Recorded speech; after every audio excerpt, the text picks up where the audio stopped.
बाबासाहेबांच्या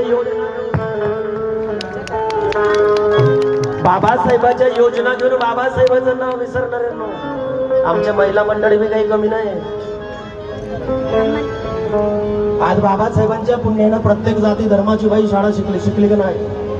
बाबासाहेबांचं संविधान येण्याआधी कोणाला शिकता येत होतं का? मग आज ज्या ज्या बाया म्हणतात आमच्यासाठी का केलं की बाबासाहेबांनो तुमच्यासाठी केलं, तिला म्हणायचं आहे ए चिलम तोंडे। बाबासाहेबांचं संविधान येण्याआधी या देशामध्ये कोणत्या स्त्रियांना शिक्षणाची संधी नव्हती, नोकरीची संधी नव्हती। पण आज बाबासाहेबांच्या पुण्यानं प्रत्येक जाती धर्माच्या महिला शिकू शकतात। कोणाची पुण्य? नोकरी करू शकतात। कोणाची पुण्य? दिवाळी आली म्हणजे बोनस घेता कोणाची पुण्य? प्रोव्हिजन फंड घेता कोणाची पुण्य? प्रेग्नन्सी लीज घेता कोणाची पुण्य? आता प्रेग्नन्सी लीज मध्ये काय, ज्या बाया नोकरीमध्ये रुजू आहे त्या जर गरोदर असेल